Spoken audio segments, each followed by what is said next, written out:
Kovu always felt different.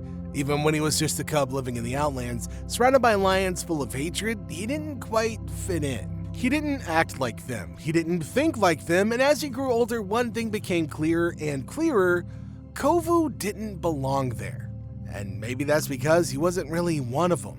Today, we're diving into a theory that changes everything you thought you knew about Kovu's past, and it all starts at the Tree of Life.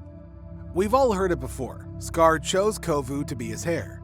But Kovu wasn't Scar's biological son. Even Nuka said it. Kovu, Scar wasn't even his father, he just took him in. So if Scar wasn't his real dad, who was? Most of us grew up believing that Zira was Kovu's mother, but even that doesn't fully add up. Kovu doesn't look like her, he doesn't talk like her, and he definitely doesn't act like her. Zira was obsessed with Scar. She was full of rage, she was power-hungry and harsh, even with her own kids. But Kovu, he was kind, thoughtful, brave, the kind of lion that would save somebody before hurting them. So where exactly did he get that from? What if Kovu's real parents weren't from the Outlands at all? There's a place called the Tree of Life, a peaceful sanctuary where animals go when they need healing. It's where Kion, Simba's son, went when his roar became too powerful and dangerous, and is ruled by a lioness named Queen Rani. But before Rani became queen, the Tree of Life was protected by another lioness, Queen Jana. Jana had a son named Surak and a close friend named Nirmala. They were part of the Night Pride, a group of powerful lions who protected the Tree of Life, and they had something very special in common. They both had the same eye color and coat style as Kovu. And guess what? They had a cub. So one day, Queen Jana sent Surak and Nirmala on a journey to the Pride Lands. She wanted them to check on their old friend Mufasa, who had once promised to keep peace between the two kingdoms. So Surak, Nirmala, and their tiny cub, possibly Kovu, set off on a long journey. But when they reached the edge of the Outlands, things went terribly wrong. Zira was desperate, Scar wanted a strong heir, and her first son Nuka didn't meet his expectations.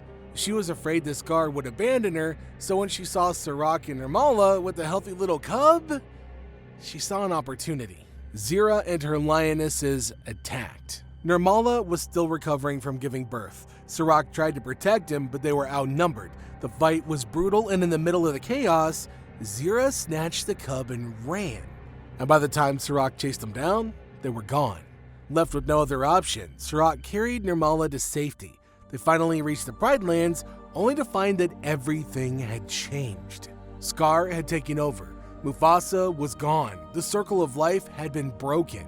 They decided it was probably best not to stick around. Meanwhile, Zira did what she always did. She lied. She raised the cub as her own. She named him Kovu, and she told him he was chosen by Scar. Let's pause for a second and think about why this theory makes so much sense.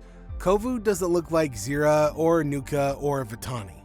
He has darker fur, green eyes, and a different build. But he does look exactly like Surak and Nirmala. His eyes match Surak's. His nose, his face shape, nearly identical. And his personality? Definitely Night Pride material. He doesn't care about power. He believes in peace. He believes in love. That's why he connected with Kiara. That's why he turned against Zira. That's why he chose to stop the fight instead of starting it. When Kovu first arrives at the Tree of Life during Kion's coronation, something weird happens. Everybody keeps staring at him. Some animals even mistake him for Surak. Others whisper about how he looks similar. Now at first, Kovu thinks it's some kind of a joke. But then he sees Surak face to face and it's like looking in a mirror. Surak asks him about his past, and Kovu admits that he never really knew where he came from. He was just raised by Zira, and then something clicks. Nirmala sees him and her eyes fill with tears. She doesn't even need confirmation. She knows. That is her son. But of course, they have to be sure. So Rafiki and Makini step in. Using the magic of the Tree of Life, they conduct a special ritual to trace Kovu's origins. It doesn't take long. Kovu is confirmed. He's Nirmala and Surak's son. Everybody is stunned. Even Kovu can't believe it. He spent his entire life thinking he was Zira's cub, that he was born to be a villain. But now, for the first time ever, he feels right. Like he finally knows where he belongs. He hugs his parents and the tears come freely. For Surak and Nirmala, the moment was overwhelming. They'd spent years blaming themselves for losing Kovu. They never thought that they'd see their son again. Now here he was, strong, kind, and good-hearted. And best of all, safe and alive. Rani, Queen of the Tree of Life, watched with pride. She'd grown up under Surak's guidance, and now seeing him reunited with his long-lost cub felt like a full-circle moment. Even Kion stood beside him smiling. He'd always sensed that there was something different about Kovu, something noble. And now, it all made sense. But even with the joy of reunion, Kovu still had questions. Why did Zira lie to him? Why did she raise him with so much hatred? Why didn't his real parents ever come for him? Surak gently explained. They tried. They wanted to return, but they had to protect 2 other cubs after the tragedy, Rani and her little brother. Queen Jenna passed away not long after, and they became the cubs' guardians.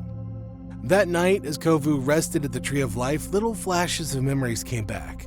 A soft voice calling his name, a different scent from the Outlands, the feeling of safety. He remembered being held, being nuzzled, being sung to, being loved, before it was all taken away. He didn't know how to make sense of it, but deep inside he knew this was real. Nirmala and Surak weren't strangers. They were home.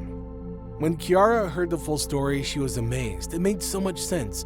She'd always felt that Kovu was more than just Scar's heir. He didn't have that darkness in him. And now she understood why. Kiara was proud of him, not just for standing up to Zira, but for embracing the truth and finding his roots. The bond between them grew even stronger, and now that Kovu knew where he came from, he was finally ready to build a future together with her.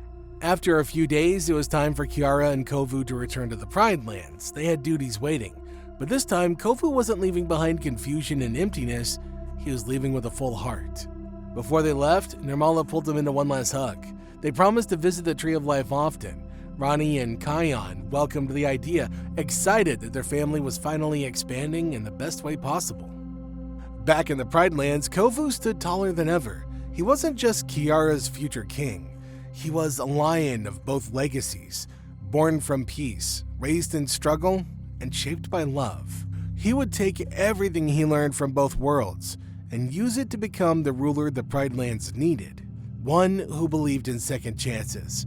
One who knew what it meant to be lost and then found again. Could Kovu be the missing link that unites the Tree of Life and the Pride Lands forever? Hey, let me know what you think in the comment section down below. And until next time, Hakuna Matata.